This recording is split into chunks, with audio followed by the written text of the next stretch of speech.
나이가 들어가면서 가장 안정되고 걱정 없이 사는 사람들은 누구일까요? 건물주? 농장주? 그분들도 경제적으로 안정되고 행복하실 수 있겠지만 세상 제일 편하고 걱정 없이 사는 사람들은 바로 연금 부자일 게 분명합니다.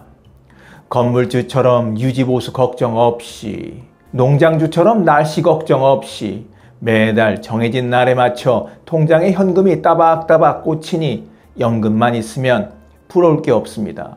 부자들이 단 몇 푼의 세금이라도 불을 켜고 아끼듯 연금 부자로 살기 위해서는 나라에서 주는 각종 연금과 관련된 정책과 기준들을 꼼꼼하게 살피는 정성이 필요합니다. 그래야 남들은 다 받는데 몰라서 나만 못 받는 그런 일이 벌어지지 않기 때문입니다. 또 남들은 모르고 지나가도 나만 딱 그 부분을 캐치해서 받아낼 수 있거든요.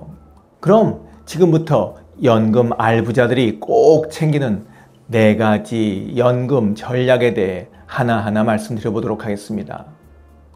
연금 알부자들이 꼭 챙기는 것들. 첫 번째, 건강보험 피부양자 월 170만 원. 아마도 은퇴 후 가장 부담으로 다가오는 것은 지역 건강보험료일 겁니다. 그동안 회사와 개인이 반반씩 나눠내던 보험료를 이제부터 혼자서 부담해야 하니 보험료가 쑥 올라간 것인데 그 액수에 화들짝 놀라지 않을 수 없습니다. 이런 보험료 폭탄을 피하기 위해 자녀 직장보험의 피부양자가 되는 분들이 많습니다.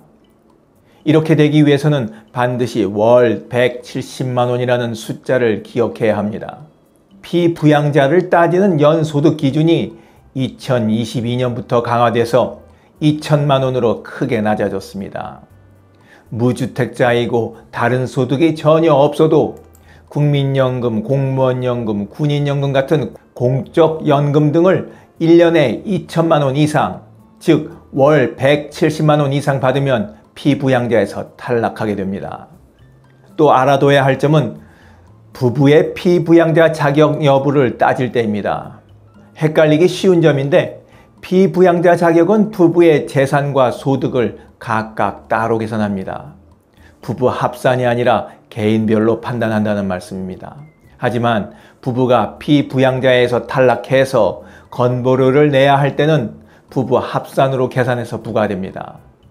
그런데 만약 남편 연금 소득이 2,100만 원이라서 피부양자 기준에서 탈락하고 주부인 아내는 소득이 없어서 피부양자 기준을 통과한다면 어떻게 될까요? 부부 중 한 사람만이라도 소득 기준에 걸려 피부양자에서 탈락하면 부부 모두 자동적으로 지역가입자로 전환됩니다. 같이 탈락된다 이 말씀이에요. 이렇게 부부가 피부양자에서 모두 탈락하게 되면 건보료는 가구별로 내기 때문에 부부 재산과 소득을 합산해서 계산하게 됩니다. 연금 알부자들을 챙기는 전략. 두 번째, 기초연금 인정소득 228만 원. 기초연금 인정소득액은 기초연금 수급 자격을 판단하기 위해 소득과 재산을 소득으로 환산해서 합산한 금액을 의미합니다. 즉, 개인의 소득과 재산을 합산해서 기초연금 수급 기준을 넘는지 확인하는 금액입니다. 2025년 기초연금 수급 여부를 가리는 인정소득액은 1인 가구일 때, 그러니까 혼자 살 때, 그때는 228만 원, 부부 가구일 때는 364만 8천 원입니다. 소득이 이 금액보다 적어야 기초연금을 받을 수 있는 겁니다. 자칫 국민연금 더 받겠다고 노력하다가 인정소득액이 넘어서 기초연금을 못 받게 되어 결국 손해를 보는 분들이 많습니다. 국민연금은 많이 받지만 기초연금을 받지 못하니 둘이 합쳤을 때는 되레 더 적게 받는 결과를 낳게 되는 거죠. 전략 잘 세우시기 바랍니다. 연금 알부자들이 꼭 챙기는 전략. 세 번째, 사적연금 월 125만 원. 직장 다닐 때 연금저축과 IRP, 그러니까 개인형 퇴직연금 등 사적연금에 차곡차곡 돈을 쌓아왔고 이제는 앞으로 꺼내 쓸 일만 남았다면 1,500만 원 기준도 잘 알아둬야 합니다. 은퇴 후 연금을 받을 때 이 두 가지를 더한 금액이 1년에 1,500만 원, 그러니까 월 125만 원을 넘으면 다른 소득과 합산해서 종합소득세를 내게 됩니다. 종합소득세 말만 들어도 무시무시하죠. 사적연금 소득이 연 1,500만 원이 넘지 않으면 나이에 맞춰 3.3%에서 5.5% 낮은 세율의 분리과세를 신청할 수 있습니다.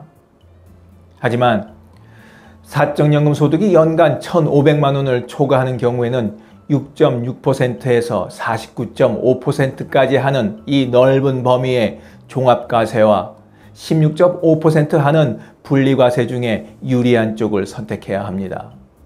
종합소득세를 피하려면 사적연금을 월 125만 원보다 적게 받으면 되고, 방법은 수령기간을 늘리는 겁니다.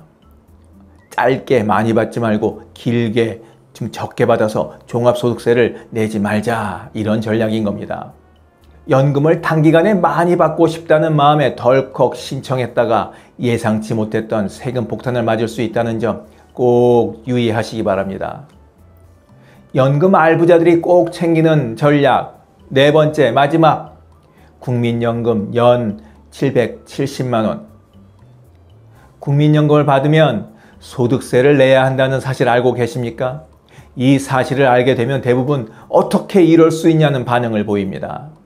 아니, 벼룩에 간을 빼먹지 그거 몇 푼 된다고 거기서 또 세금까지 떼가냐 하는 거죠. 2001년 이전까지 낸 납입금에 대해서는 연금 수령 때도 비과세이지만 2002년 1월 이후부터 납입한 국민연금에 대해서는 국민연금을 받을 때 소득세를 내야 합니다. 왜냐하면 우리가 회사 다닐 때 냈던 국민연금 납입액에 대해서 소득공제를 해 주었던 대신 은퇴한 다음에 우리가 국민연금을 받을 때 그때야 비로소 세금을 물리는 거니까 너무 화내실 필요는 없습니다. 물론 다른 소득이 없어서 국민연금만 받는다면 연금 소득공제 등 여러 공제들이 많기 때문에 세금 부담이 그렇게 크지 않습니다. 그냥 기분이 좀 상할 뿐이죠. 예를 들어 혼자 살면서 국민연금 외에 다른 소득이 없는 경우 과세 대상 연금액이 770만 원을 넘지 않으면 세금을 내지 않습니다. 770만 원 잘 기억하시기 바랍니다. 요즘 세상은 하나라도 더 알아야 챙겨받을 수 있는 세상입니다. 그러니 재산 없다, 연금액이 적다며 그냥 있으면 남보다 적게 받으면서 세금은 더 많이 낼 수도 있습니다. 그러니 오늘 영상에서 말씀드린 내용 잘 이해하시고 꼭 챙기셔서 계산도 해보시기 바랍니다.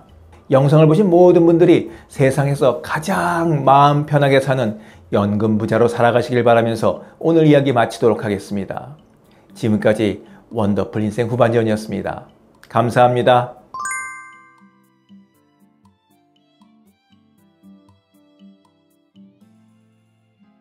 가깝지도 않고 멀지도 않은 친구분들이 필요하십니까? 그리고 오지랖 넓게 참견하지 않고 그저 응원과 격려를 해주는 친구가 필요하십니까? 그렇다면 네이버 카페에 실버들의 전성시대로 오시기 바랍니다.